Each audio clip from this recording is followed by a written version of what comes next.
Hello everyone and welcome to Politics Today on Channels Television. I'm Seun Wakimbaloy and we are live from our headquarters in Lagos. The past week has been one of series of political activities. The names of ministerial nominees brought anticipation over the matter to a boiling point after several weeks of waiting. The new media and the traditional platforms were awash of the matter like a drama. The players won't allow us a full grasp of the whole issue as they keep us in perpetual suspense. First, the president did not submit the full list that should constitutionally contain at least names of nominees for 36 states. Then, the Senate says it won't start the screening exercise until another 7 days. The waiting game, it's been.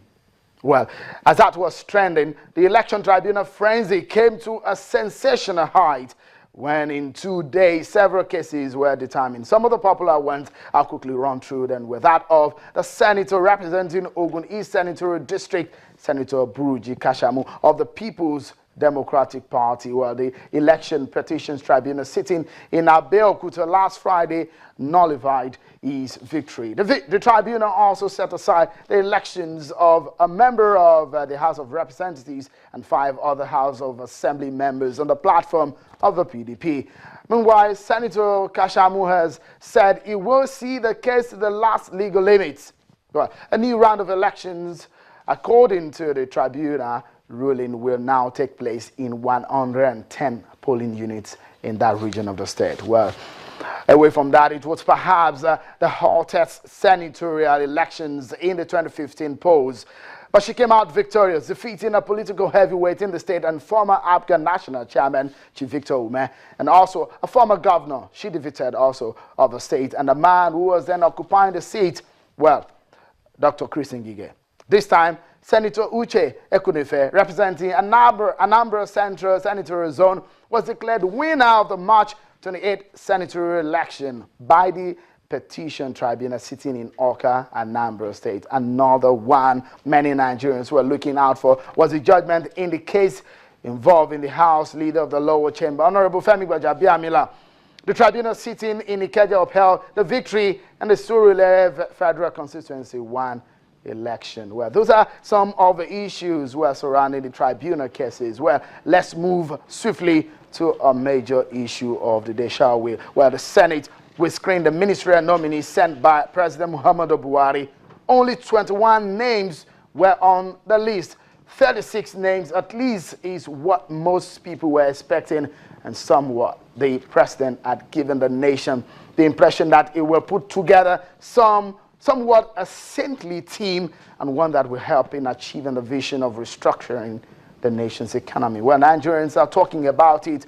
What do you make of it, and what the nature of the cabinet you think the Buhari administration will bring to us? Well, we're looking forward to these all together as things are panning out. Well, let's get started, shall we? Let me show you some facts and figures around this matter. Babajide Ogunsowo, a data analyst and a statistician, joins me on the program to make sense of some of this matter. Thank you, Jide, for joining me on the show. Well, let's quickly dive into the issue. Well, the president has sent the list to this man. He has received it. He read it out on the floor of the Senate. Well, when he read it out, it was only 21 names that we saw on that list instead of the constitutional, at least 36 from across the states that is supposed to be represented. Every state should have a representation on that list. But so far, it's 21. It's been generating a lot of controversy. Jide, take us through some of the issues you think are major that Nigerians are talking about and are very consequential when we talk about the forming of President Muhammadu Buhari's cabinet. Sean, that's a great one. Let's cast our mind back to 2011. The exact date was 28th June. It was a Tuesday in 2011 when the then President Goodluck Jonathan presented his list to the Senate. That list had 34 names on that list compared to 21 names that we currently have. Now, if you study the 34 names that were on the list that was presented to the Senate in 2011, on that list you had 9 of those individuals were individuals in their 40s.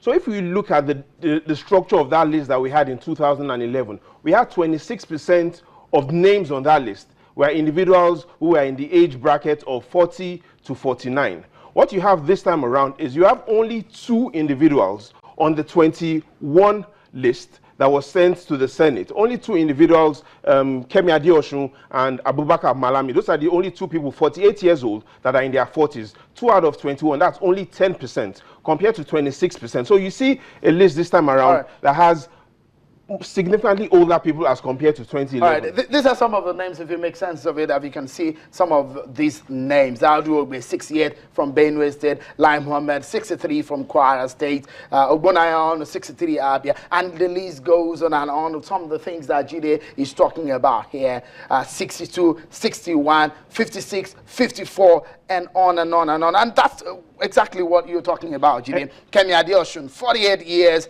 Abubakar Malami, 48 years. Abubakar Malami from Kebbi State and Kemi Adeosun from Ogun State. Those are some, I mean, perhaps the youngest people on this list. Go ahead. Exactly. Now, we see Kemi Adeosun. She was born in March 1967. Abubakar Malami was born in April 1967. But for our viewers at home, to quickly understand this, there are 3 numbers they need to just memorize. 7, 11, and 2. There are 7 people on this list. They are in their 60s. There are 11 people on this list who are in their 50s, and you have only 2 people in their 40s. So those are the 3 numbers our viewers really just need to memorize. 7, number of individuals on this 21 list that are in their 60s. 11, number of individuals who are in their 50s, and only 2 in their 40s. 2 out of 11, 2 out of 21 shows that they're only 10%. This list has only 10% of individuals who are in their 40s compared to 26%. Remember in Jonathan's list in 2011 that was presented on the 28th of June at the Senate, you had 9 people on that 34-member list that were in their 40s. Another thing that's also quite interesting to look at is in the initial list in 2011, that 34 list that was presented to the Senate, the youngest person then was Bolaji Abdullahi. He was 42 years old. The youngest person on this list right now are the 2 individuals who are in their 48, who are 48. So we can clearly see that there are no more 42 or 43 or 45, 46, 47-year-old people on that list. Again, let me quickly ask you, the youth age in the Nigerian Constitution is what age? Between 18 and 35. Okay, so there are no youth on this list. Clearly, there's no youth on this list. There's nobody that is even on the brink of 35 on this list. The youngest person on this list is 48. In 2011, we had a person that was 42. We were hoping that with the years coming after 2011, we're hoping that we'll probably see someone who is 35 that will become a minister. Our minds go back to 1999 when we had a 35-year-old governor in Jigawa State. That was Ibrahim Turaki. Then in 2003, we had a 40-year-old governor. We no longer had 35, 36, or 37. That was Bukola Saraki. Then in 2007, we had Gabriel Suswan, who was 42. In 2011, we also then had Yari Abubakar, who was from Zamfara. He was 42. Currently, the youngest governor as well. It seems there's a progression. The age is dwindling in terms of the youthfulness of the ages of public office holders. Now we're having more older people who are occupying office. Much older people. The youngest governor right now is Benedict Ayade in Cross River. He's 45. We look back at where we're coming from in 1999 when we had Ibrahim Turaki, who was 35. And the challenge with the age, why we emphasize on ages, there are several studies, especially from the Queen's University in Belfast. We have studies from the University of Plymouth that show that with age, financial risk-taking becomes very significant. So in simple terms, what it means is the older you become, the less risk you want to take, especially when it comes to financial making decisions. Let's quickly move.